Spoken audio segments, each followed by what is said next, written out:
எல்லோருக்கும் பெரும் கனவு இருக்கிறது.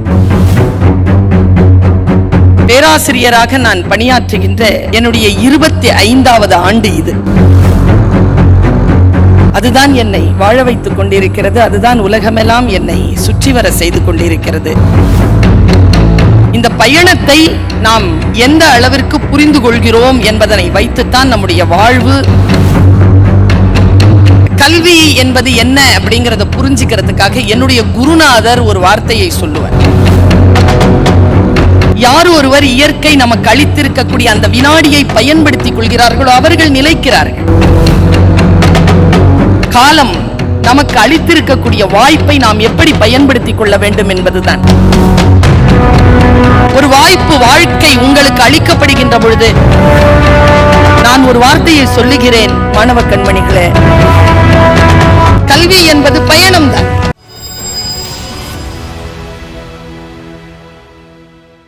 எல்லோருக்கும் பெரும் கனவு இருக்கிறது. பல்கலைக்கழகத்தில் பட்டம் பெற்று பட்டதாரியாக இந்த உலகத்தில் அடையாளம் காணப்பட வேண்டும் என்பதான கனவு நம்மில் நிறைய பேருக்கு இருக்கிறது.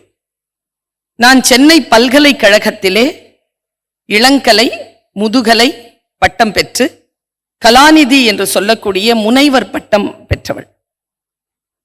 7500 மாணவ கண்மணிகள் பயிலுகின்ற சென்னை பல்கலைக்கழகத்திற்கு கீழே இயங்குகின்ற ஜஸ்டிஸ் பஷீர் அஹ்மத் சயீத் மகளிர் கல்லூரியில் மொழித்துறையில் துறை தலைவராக பொறுப்பெடுத்து இணை பேராசிரியராக பணியாற்றுகிறேன்.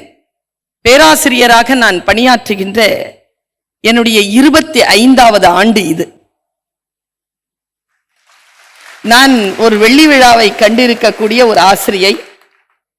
எல்லோரும் என்னை ஒரு பேச்சாளராகத்தான் இந்த உலகம் என்னை அடையாளம் கண்டு கொண்டிருக்கிறது. அது யானையினுடைய தந்தங்களைப் போல காட்டுவதற்கான பல்.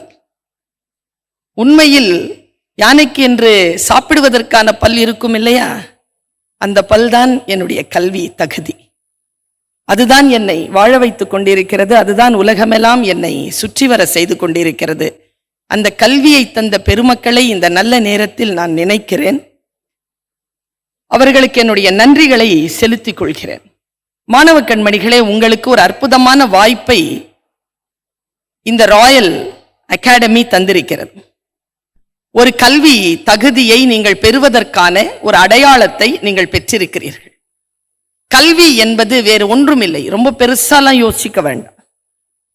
கல்வி என்பது எது என்று சொன்னால், இதோ இந்த மேடையில் பேராசிரியர்கள் இருக்கிறோம், பாடம் நடத்தக்கூடியவர்கள், பல்கலைக்கழகங்களால் அங்கீகாரம் பெற்றவர்கள், உலகம் மற்றும் நம்முடைய மாநில பல்கலைக்கழகங்களால் அங்கீகாரம் பெற்ற கல்வி தகுதியை பெற்றவர்கள் இருக்கிறோம்.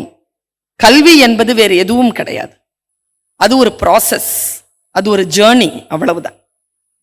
அது ஒரு பயணம், அவ்வளவுதான். இந்த பயணத்தை நாம் எந்த அளவிற்கு புரிந்து கொள்கிறோம் என்பதனை வைத்துத்தான் நம்முடைய வாழ்வு வடிவமைக்கப்படுகிறது.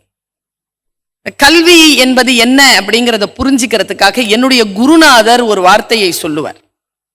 நான் திரும்ப திரும்ப கேட்டுக்கொண்டிருந்தது ஜர்ட் மெல்வினிடமும் என் பக்கத்தில் இருந்த பேராசிரியர்களிடமும் நான் திரும்ப திரும்ப கேட்டுக்கொண்டிருந்த ஒரே விஷயம் என்ன என்றால், இன்றைக்கு இந்த பட்டயத்தை, இந்த டிப்ளமாவை பெறக்கூடிய இந்த மாணவ கண்மணிகளுக்கு வருங்காலத்தை வடிவமைத்துக் கொள்வதற்காக இந்த பட்டயம் எந்த அளவிற்கு பயன்படும் என்பதுதான் என்னுடைய கேள்வியாகவே இருந்தது.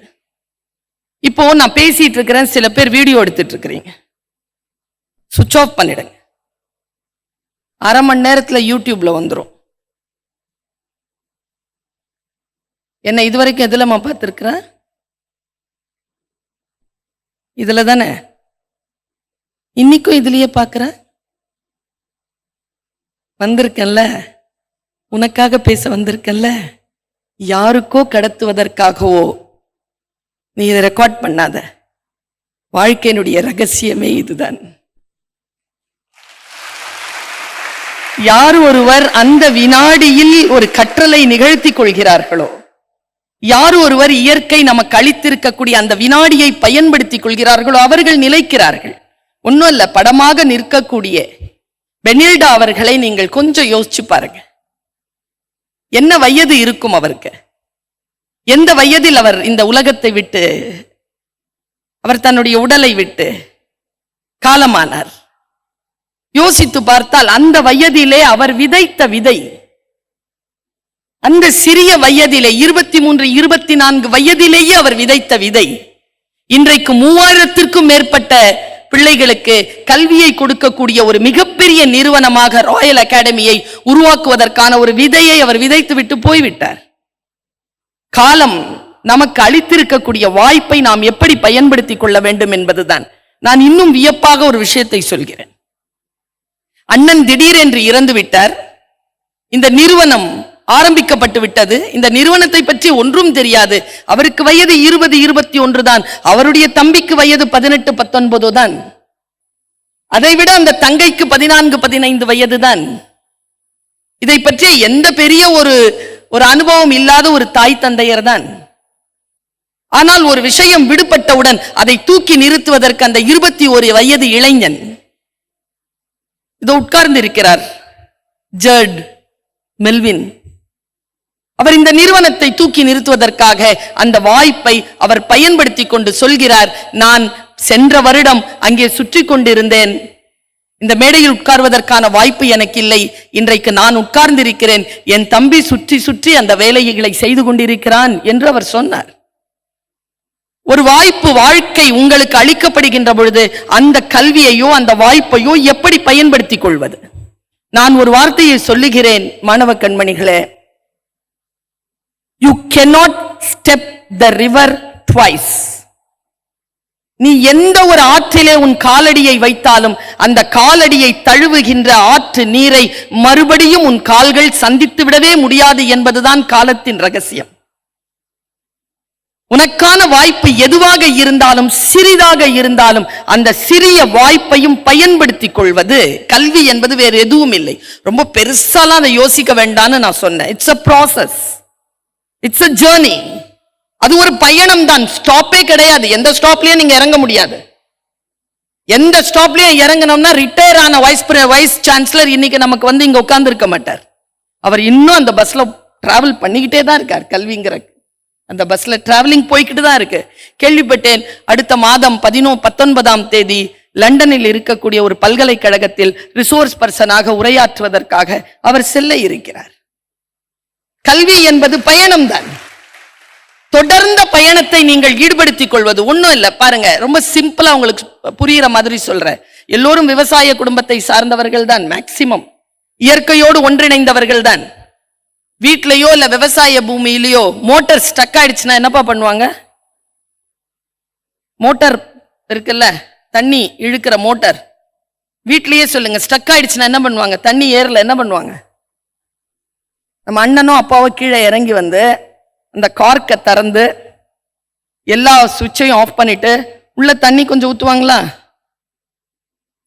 ஒரு கிளாஸ்ல தண்ணி எடுத்து அதுக்குள்ள ஊத்துவாங்களா? ஊத்திட்டு என்ன பண்ணுவாங்க? ப்ரெஷர் கொடுத்து ஆன் பண்ணுவாங்க. அப்ப என்ன ஆகும்? ப்ரெஷர் ஆயிட்டு எந்த தண்ணி வெளியில வரும்பா? ஃபர்ஸ்ட் எந்த தண்ணி வெளியில வரும்? நம்ம போட்டோம்ல அந்த கிளாஸ் ஆஃப் வாட்டர், அதானே வெளியில வரும்.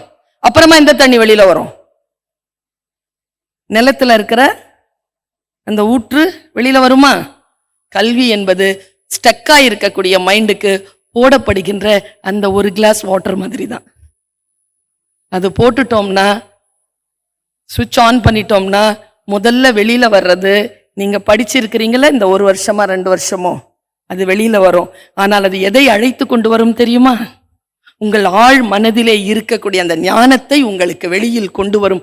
அதனால தான் பார்க்கிற பெண்களை எல்லாம், பார்க்கிற ஆண்களை எல்லாம் பார்க்கின்ற பொழுது கல்வி கற்றவர்களாக இருக்கிறார்களா, படித்தவர்களாக இருக்கிறார்களா என்று ஏன் பார்க்கிறோம் என்றால், அவர்கள்தான் தனக்குள் இயற்கை தந்திருக்கக்கூடிய ஞானத்தை வெளியில் கொண்டுவதற்கான பயிற்சி பெற்றவர்கள். அந்த பயிற்சி உங்களுக்கு இங்கே அளிக்கப்பட்டிருக்கிறது. நீங்கள் என்ன படித்திருக்கிறீர்களோ, எவ்வளவு சிறிதாக படித்திருந்தாலும் உங்களுடைய அந்த கல்வியை நீங்கள் முழுமையாக பயன்படுத்த வேண்டும் என்பது இந்த ஆசிரியருடைய ஒரு கோரிக்கையாக இருக்கிறது.